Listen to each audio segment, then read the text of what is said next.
Well, hello and welcome to our final our final session of our show. And it is called Mentor Like Jesus. And those of you who are joining us live on the stream tonight, it's important that you are joining us because chapters 10 and 11 specifically speak to everyone. So we welcome you here tonight. For those of you who aren't here, we are sorry that you are missing. And for those of you who haven't been here more than a couple times, we're sorry that you didn't stick it out. And for perhaps chapters 10 and 11 are for you. Or maybe not. So we shall see. Let's open up with a word of prayer and then get ready. Get ready to have the boom dropped on you tonight. Let's pray. Father, thank you for this time. May you speak through your word that's contained within the context of this book, and may you speak by your Spirit. Help us to recognize what the truth that is contained in here and not be afraid of it. In Jesus' name, amen. All right. Would somebody be so kind as to close that door for us? They'll have the women's group will be coming up. Thank you. And they'll be meeting in a little while downstairs, and they will undoubtedly be talking as they come through the hallway. So we don't want to cause any hard feelings. When I get upset and holler, then it'll be quiet, so we'll close the door. All right, chapter 10, page 123. Man, what about this statistic on page 123? He said in 15 years he had received 9 absences and 7 tardies. Over 1,440 opportunities for his mentees to be late to a meeting. Do you know that of the people, and this is going to be hard to hear tonight. I'm just going to tell you, this is going to be hard to hear. But I'm so glad Reggie Campbell said it, because I don't have to say it, I just get to repeat it. What do you think our percentage has been here in this class in just 6 weeks of attendance? Do you think we've had 100%? Do you think we've had 50%? Do you think we've had 25%, and I don't even know that I can do the math, because we've had some that have missed 1 or 2, we've had some that have missed 4 or 5, we've had some that have withdrawn, so our percentage is, and it's only 6 weeks, and so our percentage is probably low, isn't it, when you factor it. Now the first thing people want to do is they want to give their excuses. People do this on Sunday mornings. They'll say, well, Pastor, you can't expect me to always be at church. I have things to do. Oh, I understand that. And I think that those things are important. Sometimes vacations are important. Sometimes you're sick and that happens. I think we've all experienced sickness, right? We've all experienced vacations. We've all experienced time off. We've all experienced those things. But what Reggie does in this, if you've read it, is he doesn't give you any room to make excuses, does he? No, it's not. I mean, he is like all up in your face, mine included. All right, he's all up in our faces saying, you don't. That's probably why I left it to the end, because you'd have put the book down if you'd have read this in chapter 1. But you read it in chapter 10 or 11 and you start going, well, I got to finish the book now anyway. So he had over 99% attendance in 15 years. I can't imagine that. I mean, if you total up the absences from this class, 1, 2, 3, 4, 5, 6, 7, 8. We've had 8 absences since this class started. Reggie had 9 absences of 12 meetings a year. We had 6 meetings. 1, 2, 3, 4, 5, 6. Well, this is 7. 7 meetings.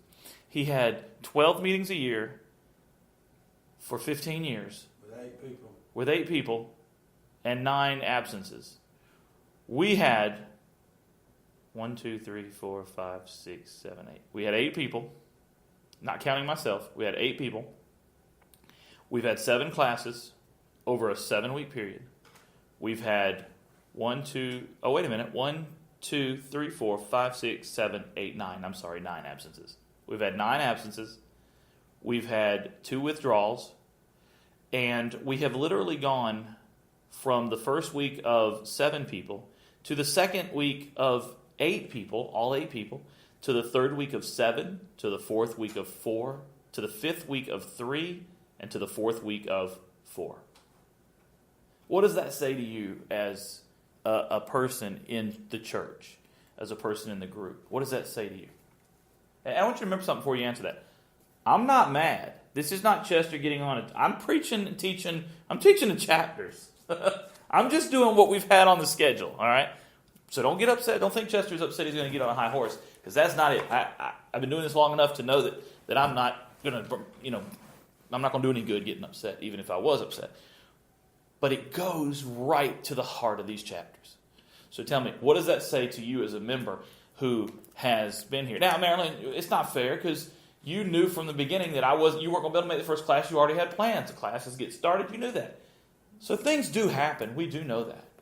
Okay? But what does that say to you, just in general? People aren't committed. Mm-hmm. People aren't committed. And that's a problem that we see in Sunday school, small groups, classes, church attendance, jobs, as parents, as grandparents, as aunts and uncles, right? People just aren't committed. In other words, a person's word, this doesn't mean anything anymore. It just really feels like it doesn't mean anything anymore. I wish I had $1 or a member for every person. I wish I had a salvation. We should start saying that. Instead of I wish I had $1 for every time, we start saying I wish I had a salvation for every time. I wish I had a salvation for every time somebody said I'm coming to church on Sunday and then didn't show up. Think about it. If they had shown up, we might have had a salvation every time. Think about that. Every time somebody said that. To me, to you, to somebody. So we've made it too easy, I think, in culture today to say it's just not, it's okay not to keep your word. We've become too maybe apathetic. We've become we've become a little too graceful. And we just don't want to hurt anybody's feelings. We just don't want to offend anybody. All the other covenants that were made in the Bible were very strict. Reggie made his very strict too. And you've got to have some commitment to, it was commitment on both parts, the mentee and the mentor, on his situation. Of course, he prayed about it a lot, and he had people that were dedicated. Yeah. Well, he's very selective, that's true. One of the things that I think, as a pastor, I know if I get up in the pulpit and I preach a message on commitment, it's tough because usually I'm preaching to the committed. There's always people within that group that aren't committed, but usually I'm preaching to the committed. I remember being in a pastor of a small church, and I was in Austin Baptist Church, and I was, up there preaching, literally preaching to the choir. I was leading music, go figure, and been there, done that, and I'm preaching teaching the choir, and we get the choir together. There's about 6, 8, 10 of them, and we're getting ready to start the choir. By the way, just for the record, in a church of 25, we had 6 to 8 to 10 people in the choir. Okay, we have a church of 75 now, 85 now, and we don't have those numbers. Just throwing that out there for anybody who might pick up on that later, whether it be on audio or in the room or whatever. So here we are. I'm in there, and I'm frustrated. Why? Because people haven't shown up. So I'm sitting with 8 people, 10 people, and I'm giving them the what for about how many people haven't shown up for practice that night, because we had a bunch of other people. We actually had a good-sized choir there for the size church. In fact, it was funny. Everybody would sing to nobody, and then they'd go sit down, and I'd preach to them. So I told them, one of them said, we get this after 2-3 weeks of me doing this. We understand that you're upset. A lady named Angie said, we understand you're upset, and we're upset too, but we're here. Right? We're here. Have I heard that? I think you have. I think somebody told you that one time. We're here. So now when I preach a message in the church, if you're one of the committed who are there, guess what? I ain't talking to you. You got to know the difference. That's what I would say if I was about to preach that message in the church. I'd say you got to know the difference. If you're one of the few people that is one of the few that's committed, and you're here and you do what you're supposed to do, and when I say do what you're supposed to do, you're committed to the direction of the church, you're part of it, you want to be a part of it, and you're going with us, then you need to let this one go over your head a little bit and just be a reminder to you, because I'm not talking to you. Well, guys, Reggie, in this case, is talking to us as leaders and mentors, but he's also talking to us as church members, isn't he? Church members and group members. I wrote down that authority, and he didn't say this in there, I wrote this down, that authority doesn't equal influence. He talked about being authority and having authority over people, employees, but you don't have influence over them. And you will find that the people who want to follow you, they will follow you. And the people who don't want to follow you, they won't. Now, sometimes we blame ourselves. But he talks about the fact that it's not necessarily always, and we'll talk about that when we get to the numbers thing. It's not always our fault. It may be our fault, but it's not always our fault. Sometimes it's just we have poorly committed people. So while I would definitely say I have run some people off in my time, I would also say that there's probably more people who are just uncommitted. You know? And if you look at an uncommitted church member or group member, you probably could find, if you dig deep enough, and maybe not even that deep, a lack of commitment in their other areas of their life. Commitment in their... we were in a finance meeting today, and one of the comments was made about people doing something in the church. And I made the comment that wasn't... It wasn't that issue wasn't important to them, the person who brought it up. It wasn't that it wasn't important. I got it and I saw it was important. But what I struggle with is not that they're not doing this. I struggle that they're not reading their Bible, that they're not praying, that they're not taking things of God seriously to the point where it just flows out of them. That's what bothers me. And I have a different view of this than, whether somebody locks the door or turns off a light. Yeah, that's stuff I want them to do it. But if somebody doesn't do that, I'm okay. If that person's reading their Bible and studying and praying. But the fact is, they're probably not committed to the things they should be doing in their private life if they're not committed to the things that they have going on outside. Now, does one absence make a person non-committed? No, but it does show us where our priorities are. And he talked about this in that story. Remember, he said that if he gave permission to that person, that guy, to not be there, it was as if he were saying to him that it wasn't important to be there. Right. If you text me and you say, hey, I don't think I'm going to be able to come to class tonight because I'm tired, my response is going to be, well, and this is where I am probably wrong, but my response is going to be something like, well, I hope you feel better. I hope you rest up. We love you. We miss you. We'll see you next time. Reggie would say that I shouldn't respond that way, wouldn't he? Mm-hmm. He would say that I made the error by allowing you an excuse to not be there. And you know what? He might have changed my approach on some of this. I don't know.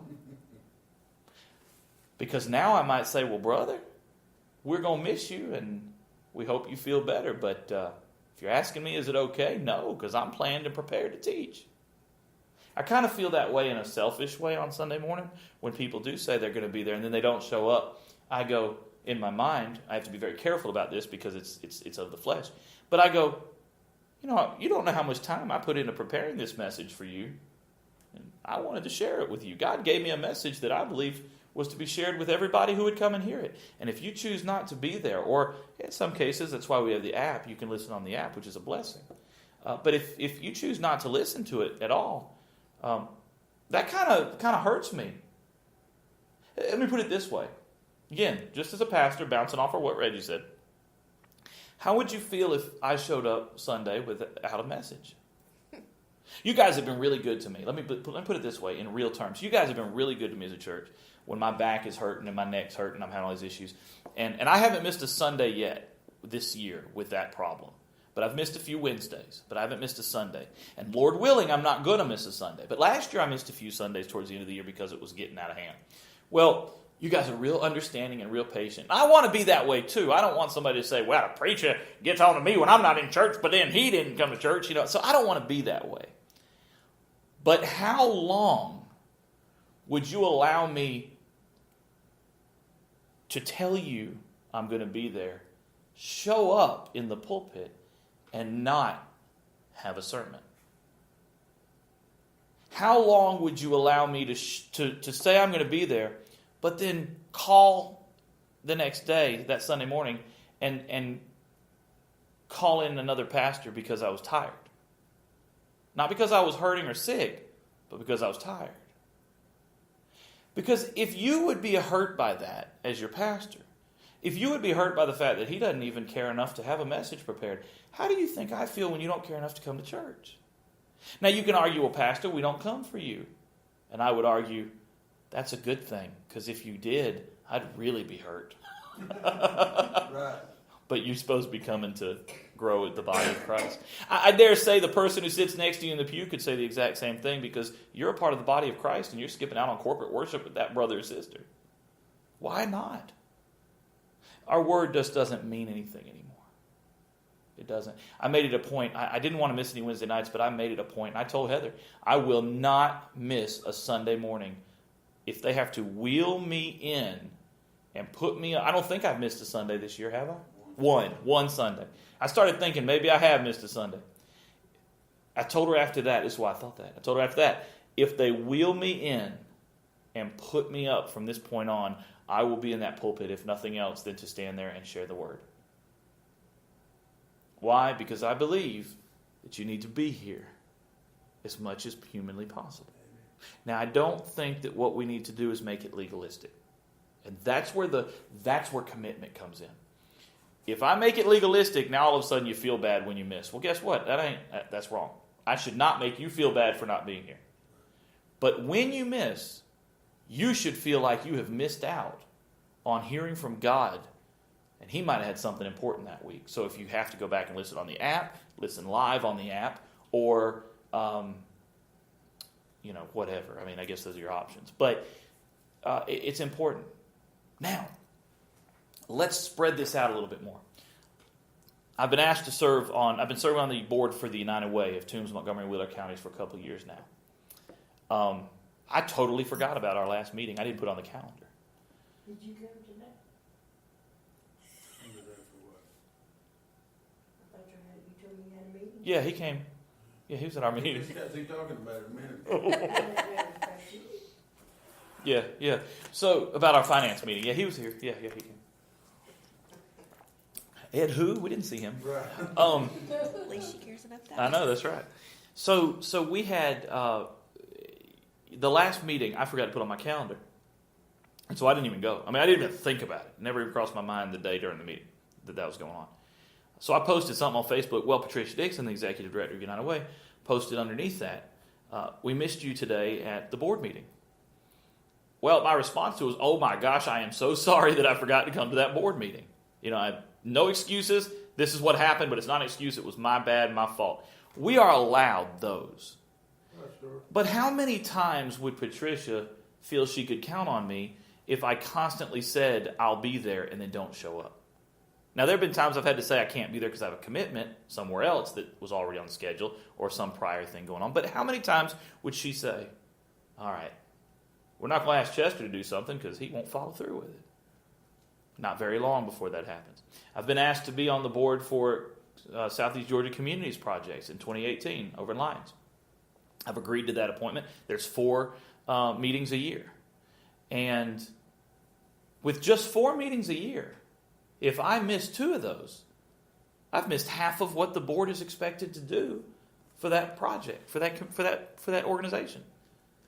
It's better for me to say, no, I'm not interested in being on your board, but thank you for the offer, than to say yes and then not show up. Isn't it? It is. It is. It's important that we recognize that when we get into these mentorship groups, you're going to, listen, this day and age, I mean, I don't know. Maybe I'm just a skeptic. Not skeptic. Maybe I'm being pessimistic. But I find it hard to believe that I could have 99% good attendance with anybody, with any group. I mean, do we have anybody in here that has perfect attendance? Jessica has perfect attendance. Ed has perfect attendance. We should give it a perfect attendance award. Yeah, I think so. We should give you guys I have certificates. I can print some out. So, you guys got perfect last time I got perfect attendance was in 3rd grade. I got perfect attendance in 3rd grade, never again. You know why? Because it became too easy to miss. Dad, I don't feel good. Well, he's not going to argue with me. He's just going to let me stay home because he didn't want to argue. He didn't feel like arguing with me.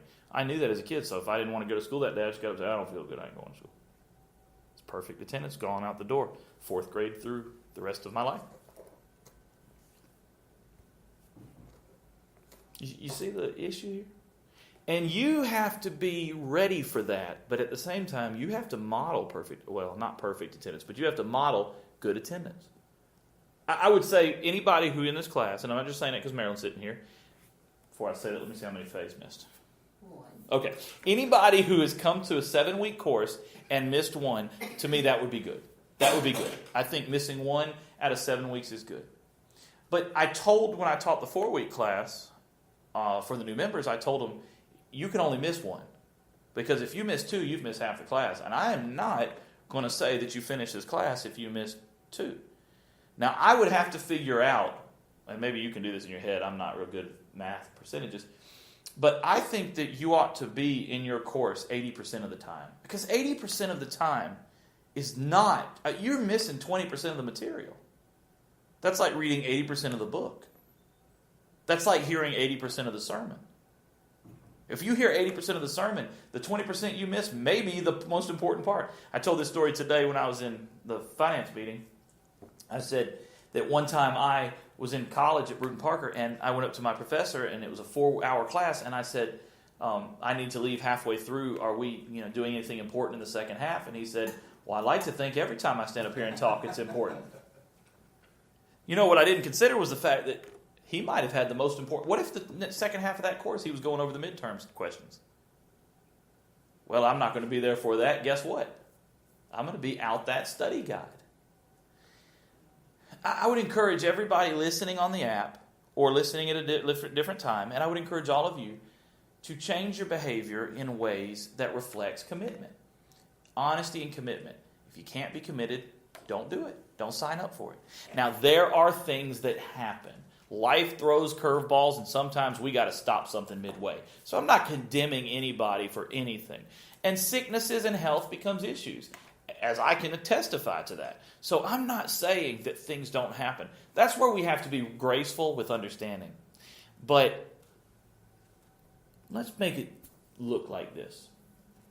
We all know the difference between people in our lives who we would say they're committed, and people who we'd say don't ask them to do something because they're not going to see it through, right? Mm-hmm.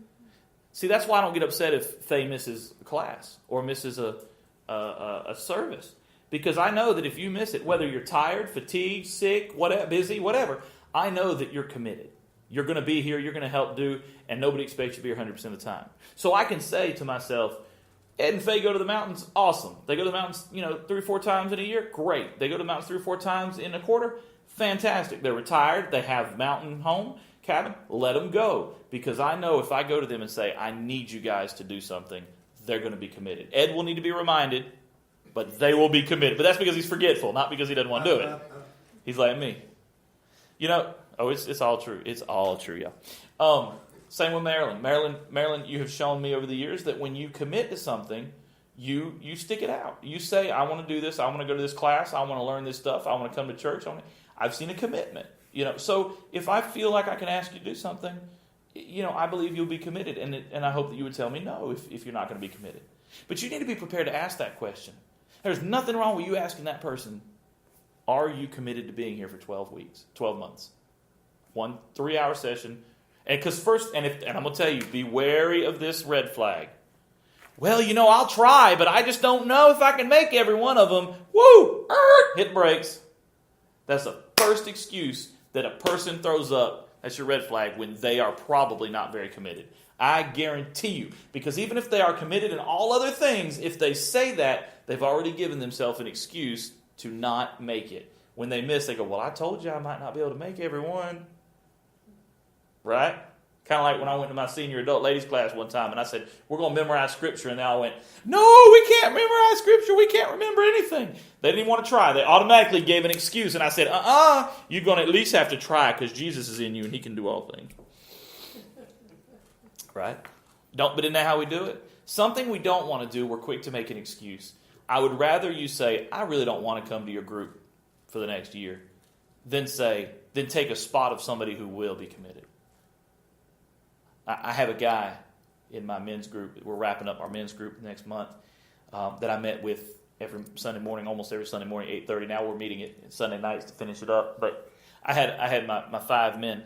I've had 4 of them. Attendance has been, because of work schedules and things have happened, and it's, I understand that. I guess maybe like I said, maybe I'm too easygoing, and Reggie would not like that. But I think that in that time I've had a decent commitment of 4 of my guys. I've had an excellent commitment of 1 of them. although he's not had perfect attendance. I've had one guy who's been gone for the better part of 9 months. Now, his spot is still there. We didn't fill his spot because he can come back at any time. He can come back and he can come to the first group and he can come to the last one.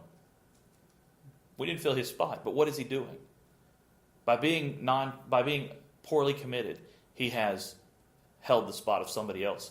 And I had somebody come to me. I don't know if this person would have been committed, but I had somebody come to me after we filled the spots and said, "Can I get in?" And I said, "I'm sorry, it's full this year, but I'll be doing it again next year if you'd like to get in next year." And he said, "Yes, I would." And he was not able to do it because that other guy had his spot, or was in a spot, had the spot full. And even though that guy hadn't been here in the better part of 3 quarters, he has held a spot from somebody else. So it's important we recognize that. Now, 126, he talks about the numbers. And goodness gracious, anybody who's ever dealt with numbers knows this. It's tough to sit in a room of when you're supposed to have 8 people and have 4. It's tough to preach in a sanctuary where there should be 100 people and see 50. Those things bother us. Numbers bother us. And what we end up doing is we end up really trying to push the numbers. Numbers are important from the perspective of counting. They're important from the perspective of souls that have a destination. But we can't rise and fall on our numbers. And so we have to, this is what Marilyn was saying that time, and it's true because I see it from both sides. I've been on both sides of this coin. We have to look out, and instead of seeing all the people who aren't there, we have to see the people that did come. But that doesn't mean we can't be concerned with those who didn't come, because if we didn't bother us, we wouldn't be human. Correct. But he said on page 126, by trying to maximize the number, we minimize the effectiveness. Remember, smaller groups are better. So this is how I would take the outlook. Let's say you start with 8 people, and they all say they're committed, and then by the end of this, you find out that only 5 of them are committed, 3 weren't committed, or halfway through 3, kind of flake out, and the other 5 are committed. Well, it's not 100%, and hey, Reggie's already set the bar to 99%, so let's not try to reach. Let's try to reach it, but let's not be too upset if we don't reach it. But what we have now is an opportunity to pour into those 5 people. Because they are still important enough to pour into. Jesus still went to the cross for them. And so those other 3 people who are not there, they are missing out. But they're probably making those poor decisions in life. It's not just your group. So you can't dwell on it. You can call them, you can text them, you can contact them, you tell them you miss them, tell them you want to come back. But they have to make the decision. And don't try to coerce them or make them feel bad. Because sometimes we like to make people feel bad. Listen, I don't want you coming to church Sunday if you feel bad. You know why? Because if you come because you think I made you come, you are going to miss out on what God's got for you. Won't you just show up because you want to? If somebody says, "Chester, I don't really want to come to your church anymore." Well, why are you here? This ain't my church, it's God's church. But somebody says, why don't you want to come to, I said, I would say, why are you here? If you don't want to be here, don't be here. Well, how dare you? No, how dare you? How dare you go where you're not supposed to be? I'm where I'm supposed to be. How dare you go? Well, I think the Lord's leading me to another church. Well, how long have you felt this way? For about 6 months. Well, how dare you disobey God for 6 months? Get your stuff and go. Now, people don't want that. What people want is, "Baby, I'm going to be so sad without you." Listen, I may be sad without you, but I'll be a whole lot worse with you if God ain't blessing that. Amen. Can somebody testify? Because that's the truth. I'm going to preach now. I'm going to preach it. That's the truth. All right, page 128, we're going to read over the covenant. Why? Because I do believe it bears reading. So all these people listening on the app can hear what Reggie's got to say. Like the person who asked for a book, and I noticed the book still in her box. Ain't going to call her name, but I'm going to let her know that there's a book in her box. She needs to come pick it up. But I'm not going to call her name. All right. I want to, though. She wouldn't get mad if I did, but I won't. All right, here we go. Page 128. We are hereby making covenant commitment to the following. We're going to go through this quickly because the next page we're going to talk about the breakdown that he gives us. It's my desire to become an all-in Jesus follower, husband, or of course we could say wife, father, mother, son, brother. I feel like I'm singing that song, as long as I got King Jesus. Friend, disciple maker, and Christian leader. I understand that I will take direct, unfiltered feedback. Unfiltered feedback. In other words, they ain't no sugarcoating this thing. Right. Now, this is Reggie's covenant. I'm not saying you're going to be equipped to do it this way. But, although I'm ready. But, and you know something, in all seriousness, the unfiltered feedback that I have received that's been constructive in love, but unfiltered feedback that I've received has always, even though it's stung and hurt sometimes, do you know it's always been the kind of feedback that's made me a better person? You ever heard the saying, don't pee on my leg and tell me it's raining? Well, I got it from Judge Judy. Let me tell you something. Don't pee on my leg and tell me it's raining. All right? Because when you really break that saying down and think about it, isn't that what we do in the church? We lie to people, don't we? We lie, sometimes through omission, sometimes through straight up lying, but we lie. Hey, your people are gathering with you to get unfiltered feedback, and you're telling them up front. So don't sugarcoat it. Tell them up front, I'm going to give you unfiltered feedback, but it's not coming in judgment, it's coming in love. If you sit under my teaching, you should know that I love you. Y'all should know that I love you. You should know that I did not choose to be away from my family 7 times during the Tuesday nights after working all day, that I don't choose to be away from my family and doing this because of anything else but my love for Jesus and my love for you. So tell them that. You love them. It's okay to love them. I don't know where we got this idea it's not okay to love them, but God is love and we're supposed to be doing that. Amen. So it's okay to love them. But be honest, because if you lie to them, you're not showing them love. And listen to this. I will do everything in my power to receive it in love and to learn from it. I will avoid defensiveness, realizing when I defend, I lose the opportunity to learn. There's so much right here. Man, I could preach this message right here. I'm telling you, this is a sermon. I commit to being open and examining myself, my personality, my past, my habits, my anger, my responses to people. I want to learn. I want to change to be more like Jesus Christ in every fiber of my being. In other words, who really, if you take your car to the dealership and you say, I want you to change my vehicle. You want the same vehicle, but you want them to change it somehow. What's something they could do to change the vehicle? Paint? Yeah, they could paint it, right? So they take it and they change it. Now, what if you pick it up and they say that'll be $400 or $1,000 or whatever, and it's the same color you dropped it off? Wouldn't that kind of bother you? You're like, wait a minute, you were going to change it. Well, no, sir, we painted it. It was black when you dropped it off. Well, it's black now. But you said you were going to change it. Well, it looks new. No. It may look new, but I'm talking about real substantive change. In other words, when I come up to that car, I don't want to recognize that car. Is that not what we want from Jesus? We want him to change us. Is that not what salvation is a change? So if you're going to do this with somebody, or you're going to be in a group, or you're going to come to church this Sunday, are you not coming to be changed? See, I really would love to know, maybe I wouldn't, why people come to church. Because I don't read my Bible because I'm trying to please God. No, because I can't make God love me anymore. I read my Bible because I want to change. Why, Chester? You're not perfect? Well, thank you for asking. But no, I want to change. Okay, so you get the idea there. And in order to change, you can't be defensive. You can't be resistant to opening. When people go to counseling, they need to be open to examining themselves, their personality, their past, their habits. That's why people cry in counseling, because they're having to look at themselves for the first time maybe and see what they have been ignoring or trying to hide behind, or hide from. But once they see it, that begins a process of being able to change that person to a person that when you look in the mirror, you're actually pleased with who you've become because you see Christ more than you see yourself. That'll preach right there, if you ask me, in my humbleness. Okay. I commit to attending every meeting and retreat, to be there on time, and to have my work done. No exceptions unless providentially hindered. Now that means that things happen. Look, he gives you a clause.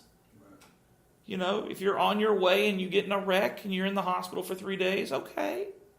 Nobody expects you to be there, right? Providentially hindered. The problem with that is providentially hindered tends to be our excuse for, I was hungry, so I went through McDonald's and the line was really long, and so I was like 45 minutes late. Well, you know what? You should have either pulled out of McDonald's or you should have left earlier, right? Think about it. That's not providentially. No, that's not. And every one of y'all were laughing because what time did I roll up in this room? 5:58. But I knew coming into these chapters that if I showed up late tonight, y'all were going to let me have it, right? I knew that. I told Heather, I got to get him. Got to pick up Andrew. I said, I got to get him. I got to drop him off. I'm telling you, I got home. I grabbed his stuff out of the back of that truck because it would have taken him 45 minutes to do it. I grabbed his stuff out of the back of that truck, unlocked that door, dropped it in there, said, love you, gone, bye. Boom. And I was back out because I had 14 minutes to get from my house to this church, and I made it in 12. I'm telling you. And I didn't speed either. I followed the rules. I followed the law. But I knew you were going to give me a hard time because that's what this is all about. But honestly, that's right. But honestly, we got to change our culture. The church needs to change culture so that people are saying, you know what, if I'm supposed to be there, I say this still about Smith Street. Smith Street in a lot of churches, but I'm going to tell you something about this church. At 11:55, there'll be 10 people in that sanctuary. At 10:55, at 11:05, there'll be 80 people in that sanctuary. And they all come in at the last minute, like heck on wheels, rolling into the parking lot.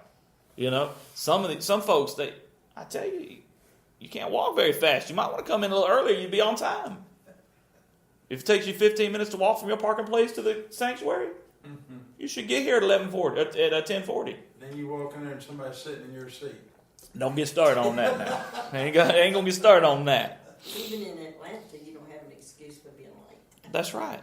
That's right. What he says. Yeah, that's right. I'll be late every time. Well, you know what is Atlanta? You learn to leave early. You learn to plan. But how early?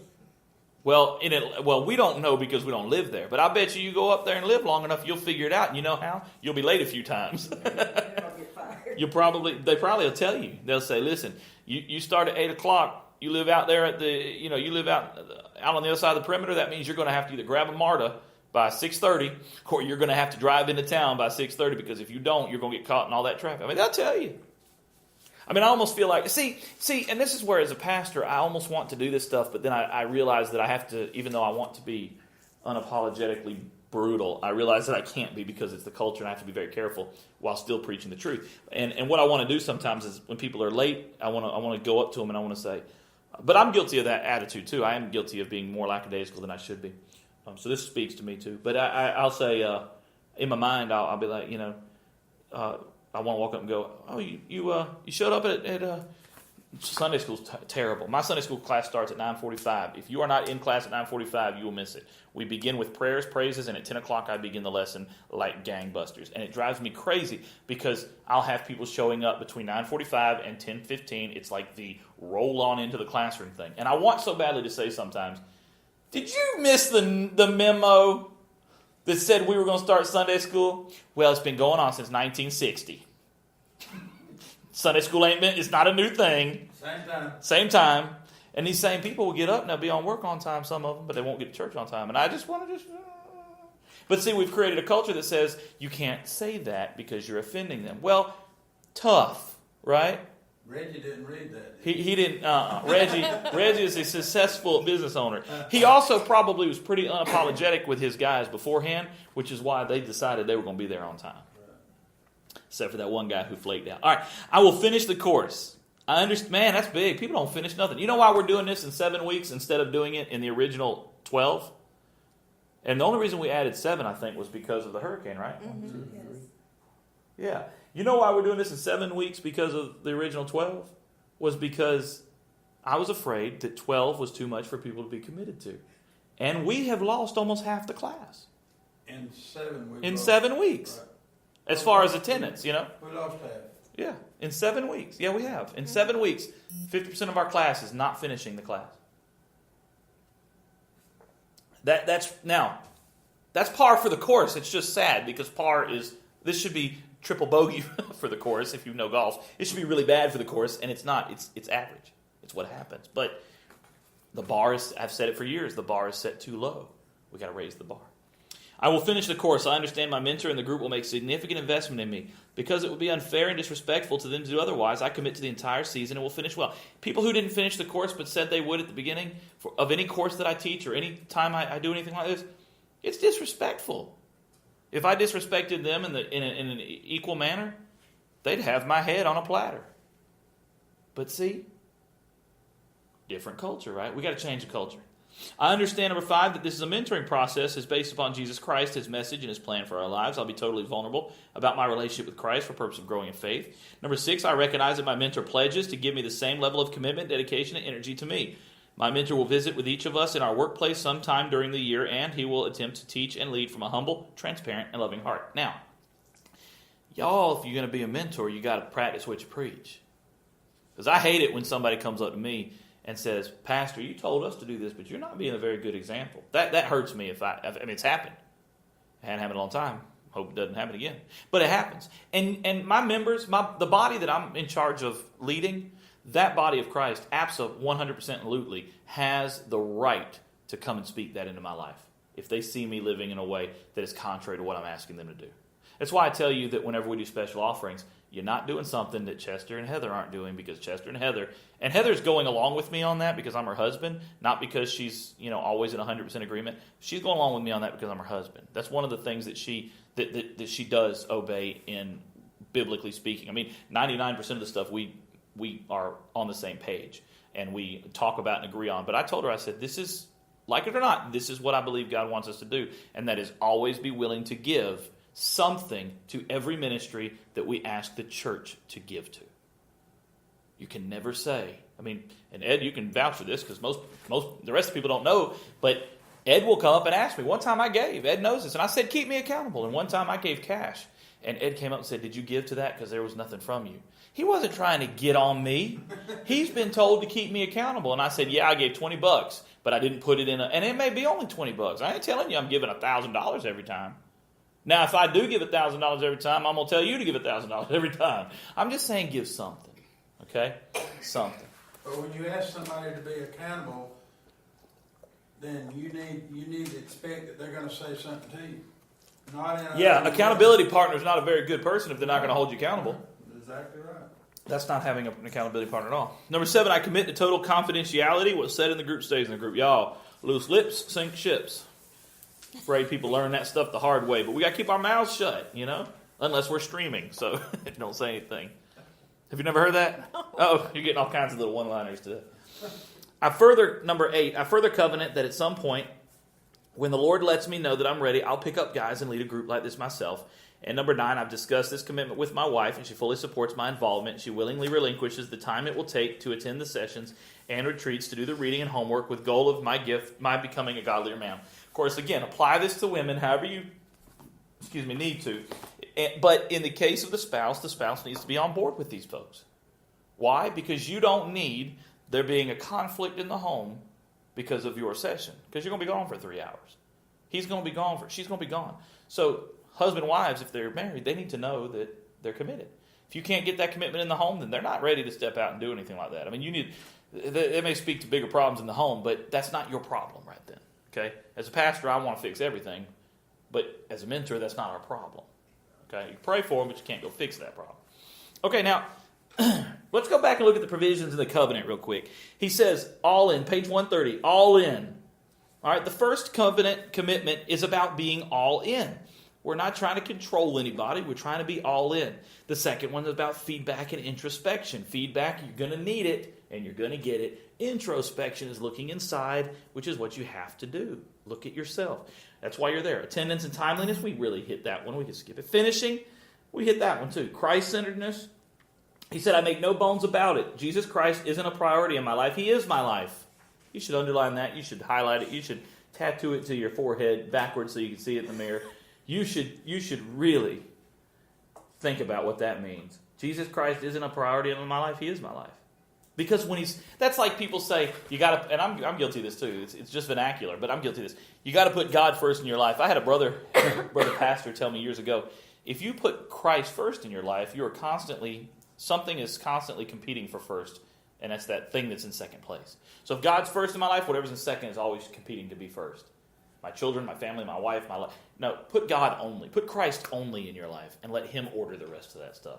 If you put Christ only, if every day you get up and your desire is to be a sold out, all in follower of Christ, He'll put everything else in the proper order, won't He? It'll just fall in order. I'll be a better daddy, be a better husband, be a better pastor, because of Christ in my life. So just keep that in mind. The mentor's commitment. Again, your commitment and covenant is with God and with your men, so you need to be committed. Number 7, confidentiality. We talked about that. Multiplication is number 8. I wrote this down in the next one, and I'm getting ahead of myself here, but I want to put this into... on 137, we can stay here on 132, but on 137 he says, you haven't created a disciple until your disciple has created a disciple. That's that multiplication part. That's the pay it forward part that we talk about in the next chapter. We can't be expected to truly have made a disciple until they go make a disciple. Okay? So if you mentor a bunch of people and then none of your people mentor a person, you really haven't finished the process. You might not. You wasted a year of your time. Well, let's not say you wasted, because you may have developed some things in them, and they may come out later and do it. So don't think of it as a waste. But you're not. But they haven't finished. They haven't fulfilled. I don't think of any time that I spend with somebody speaking into their life. I don't think of it as a waste, even though I will tell you that I've done it 100 times and felt like nobody was listening. But then 2 years later, somebody comes up and says, one day you told me this, and I went home and I did this, and it changed my life. And I'm like, wow, that was awesome. I don't remember telling you that. It must have been God, I said that? Me? No, Jesus said that through me. I didn't say that. And then wife or spouse approved, number 9. Okay. All right, so let's go to chapter 11. Pay it forward. And as we wrap up towards the end today, I mentioned page 137, you haven't created a disciple until your disciple has created a disciple. I also wrote this down. Gifts can't be repaid. I like that when I saw that. I like that. Gifts can't be repaid. Gifts are... The gift of salvation cannot be repaid. Gifts, when I give you a gift, you can give me a gift in return, but it's not the same thing. Right? It's not. Gifts can't be repaid. So, unless, I guess I could if it's a gift of money and then you turn around and give them the money back, I guess technically that's repaying the gift. I'm just kidding. No, that's rejection. It's rejection. Oh, you hear that? She said, no, that's rejecting the gift. I ain't going to reject no money. Tell you what. I told people when the big multi-millionaire dollar thing was going on and somebody asked me, they said, if we won the lottery, would you accept the money from the church? And I said, to the church as a tithe. And I said, you bet I would. Your gambling is between you and God, but I'll accept the tithe. Are you kidding? You win $1.5 billion, you bring 10% of that to the storehouse. We're going to keep on trucking. Amen. I'm not telling you to go do it. I'm just telling you we're going to accept it. So you can say, well, that's not. That's sinful. No, that's smartful, I think. If I'm wrong, let God deal with me. Mentoring is paying it forward. Somebody mentored you, you should mentor someone else. All right? Somebody's mentored you, you should mentor someone else. I would be willing to invest, although you're not all men, but I would be willing to invest in you in 2018, 3 hours a month for 12 months, January through December, if you committed to taking on a group in the next year. If that's what we have to do to get you comfortable, I will invest in you for 12 months. If you will commit to the covenant of investing in the people. Think about that. That may be my first group. I would add some more people. But this may be my first group. Because I'm willing to hold off on this big push to make sure that you're prepared to do the thing you need to do to others. And you haven't yet been mentored. So maybe you need to be mentored first. So you think about that. But don't come to me and say, I'll do it, but I don't know if I'll lead a group. Because I'm going to say, you ain't welcome in mine then. I want committed people. You got a year to get over your stuff. We're going to start in January. You got a year and 2 months to get over your stuff before you have to start doing it. All right? So just think about that. That might be something you consider doing. And we'll mix it up, men and women. I can play. We'll adjust as we go. All right? We're too small of a church to be too. I mean, I love what he's got for men, but we're too small of a church to not be willing to adjust in that area as best we can. So if you're interested in that, you let me know. All right. Page 140, he says that intentionality is his favorite word. I had a guy one time on Facebook call me out, said intentionality wasn't a word, but it actually is a word. It is a word. Intentionality, though, is a word that we use a lot in Baptist life. I don't know if everybody else is using it, but in the Baptist world, Southern Baptist folks, they convention and stuff, Georgia Baptist Convention, they use that word all the time. Because what we do here is we have to be intentional. We have to go out with intentionality. We have to go out with a plan. We have to go out. I had our finance meeting today. Ed would tell you, Jessica would tell you, I presented a finance plan today to the finance meeting. Ed made the comment, he said, the way Chester does it now, he doesn't leave a whole lot for the finance team to do. Well, that's been the way it has been a couple years. And you know what? I ain't heard you complain about it. Because you know that I have the vision for where we're going. And it's my job to come up with a plan that God has given me and hand it to you. And I have used the ladies in the office to help me kind of look at some numbers and things. And then through all of my wise counsel or my wise counsel, which is our finance team, and then the church's approval, which means they're committed to it and they're on board with it, we set up a finance plan that is systematic and intentional and allows us to reach the vision or fulfill parts of the vision that God has given me for Smith Street Baptist Church.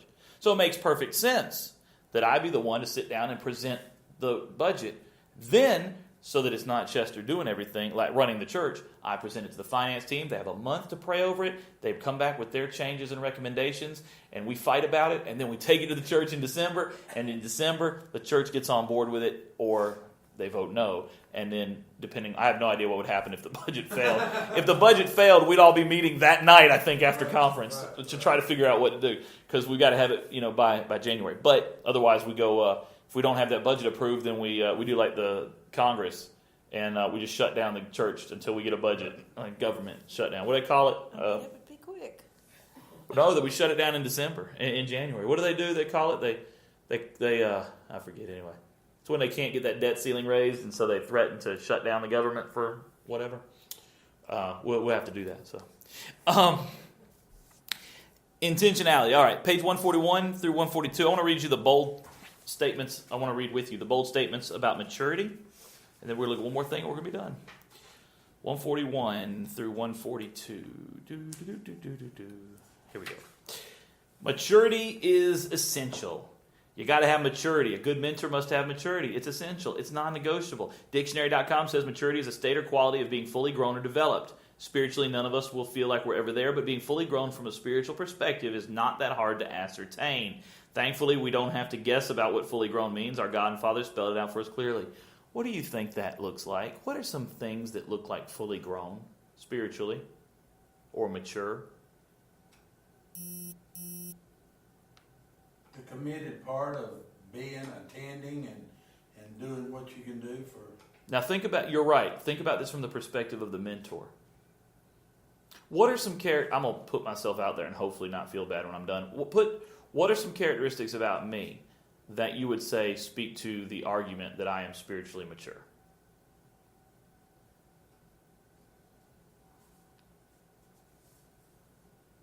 Well, that's kind of hard to say in a way. Oh, no, it's not at all. Love, joy, peace, patience, kindness, goodness, faithfulness, gentleness, and self-control. Fruits of the Holy Spirit. There you go, right? Now, does that mean I knock them all out of the park every time? No. But what it means is that I exhibit love, joy, peace, patience, kindness, goodness, gentleness, faithfulness, sinlessness. I just messed them all up. And self-control. Thank you. And, You said that again. yeah, not the way I did, but I can say it again. I can, yeah. Love, joy, peace, patience, kindness, goodness, faithfulness, gentleness, and self-control. But I have to sing it in my head because love, joy, peace, patience, kindness, goodness, faithfulness, gentleness, and self-control. So, when I was in children's ministry. But as long as we learn it, that's what matters, I guess. So, and I say that not to say look at Chester being perfect, but what I mean is if I don't exhibit love or joy or peace or patience or kindness, if I don't exhibit the fruit of the Spirit, then you would have reason to suggest that maybe I'm not as mature as I thought I was.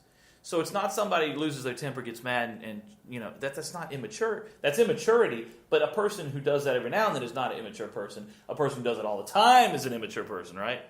You understand? A person who doesn't love but is a Christian is an immature person. A selfish Christian is an immature Christian, like a baby, like a child.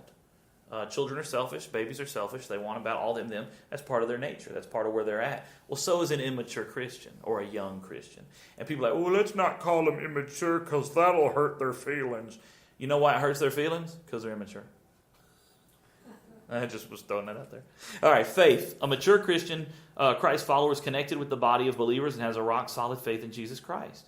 He uses the church and invests in it to build up the younger ones. And why? To prepare God's people for works of service, so the body of Christ may be built up until we reach all unity in the faith of Jesus, in the knowledge of the Son and God, and become mature, attaining to the whole measure of the fullness of Christ. I threw an extra name in there, but didn't mean to. And that's Ephesians 4, 12 and 13. Got to be good-hearted. Good-hearted woman. Right? This is a song. Got to be a good-hearted person. Confident. Confident followers are not arrogant, guys. Confident followers are Galatians 1:10 followers. Confident followers are Colossians 4:12. Confident followers are Philippians 1:6. Confident followers are people that recognize that God is doing the work in me. When I get up and preach in the pulpit, I'm not trying to be arrogant because I realize my faults. I know I'm the one that prepared the message. I'm the one that prayed over it, studied it, heard from God about what to preach, and learned how much I didn't know in preparation for the sermon. Every week, every sermon, every time, I find out what I don't know in preparation for a sermon. Not what I do know. I learn every time. You don't have to tell me I'm incompetent. I know I am. But God completes me where I need to be completed. Christ fills that hole in me and makes me who I need to be. So I'm confident not in myself. I'm confident in Christ. You need to be confident in Christ. Don't worry about yourself. You mess it up anyway. I'll mess it up anyway. And that goes on to dependent on God. We got to depend on God. Because it's not self-confidence, it's confidence in God. Wisdom, a wise person knows the difference between right and wrong and chooses right regardless of the consequences. That's hard. But ethics, Christian ethics, are about choosing what's right in the face of trials and tribulation. And if you're going to be a mentor or leader, you have to be willing.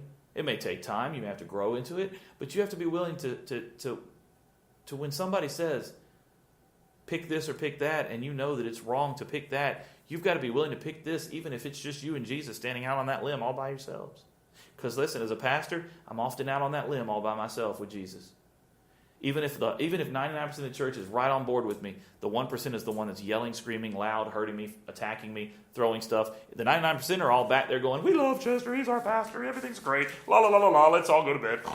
You know, and I'm up all night going, the 1%, that one person who the devil has made look this big in my life, and pastors will do that. They'll quit over one person, and 99% of the church will be like, why'd you leave? And they'll be like, well, that one person. But that person doesn't even matter. They're not even, they're mean. They do that to everybody. You know, the devil has a way of making that big and exploding that in our face. Wisdom says we're going to not follow that lie of the devil. Perseverance is that we're going to have to stick it out. Man,